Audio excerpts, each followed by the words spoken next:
Oh man, Prime McGregor he'd get me fired up. Like I remember he's doing the interview and it was like Nate Diaz was in the other room. And he's like, "Why don't you guys count to 10?" And then He's like, Diaz can't even count to 5. Mind just if you wouldn't mind counting to 10. Nate can only count to 5. 10. I met a gypsy. It's been weird since like the whole Conor thing. Like He just brought it to another level. he did, didn't he? Just like the some of those fans, lead ups. even like think of all the Irish fans like in the hotels. Like I didn't even go to the fights, but I just seen videos in the hotels, just hyped up. It was like pandem. Ole, ole, ole, ole. Yeah. And it it was insane. It was just a different time. How crazy is his downfall, bro? Oh, That's tough. That's been a tough one to watch. that's a tough one for me. Dude. Yeah, Cocaine's a hell of a drug, bro. yeah. Hey, he won't be the last guy that's been ruined by that.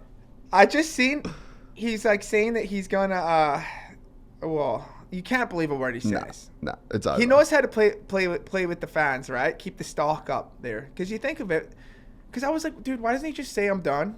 And I think everyone would be like, all right, Everyone be cool. sick. Yeah. But I think the minute he says that, I think all his companies and his stock goes down. I think when he keeps the fans on limbo, We're on a simmer. oh, The pot's just set to simmer. every year he's gonna be like, I think I've got to fight, cooking up, and then because it was weird.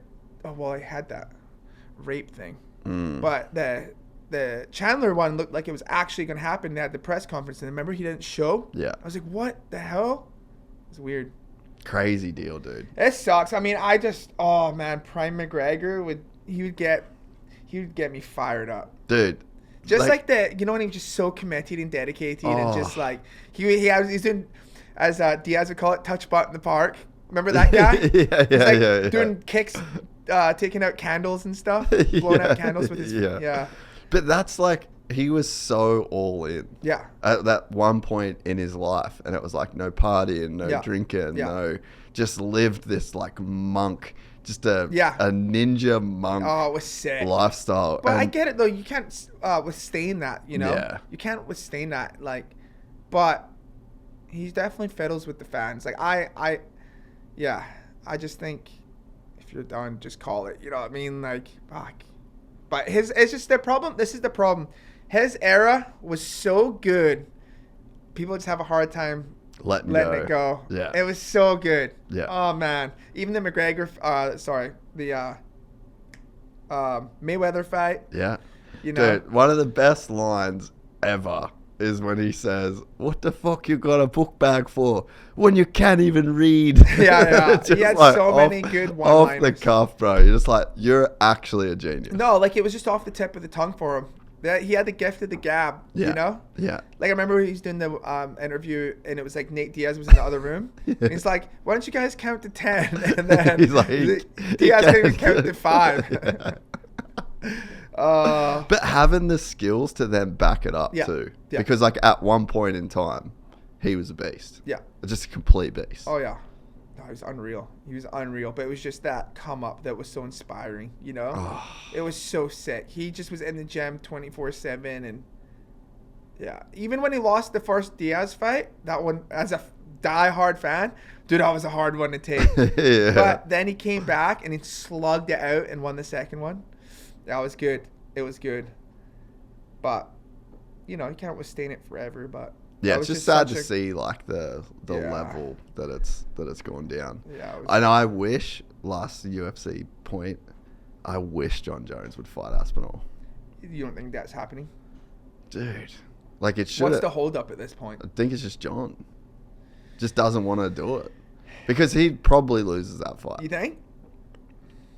I mean, he has a fair age now, but if he did just do it and win it, he'd be the GOAT forever. And I mean, he is the GOAT of MMA.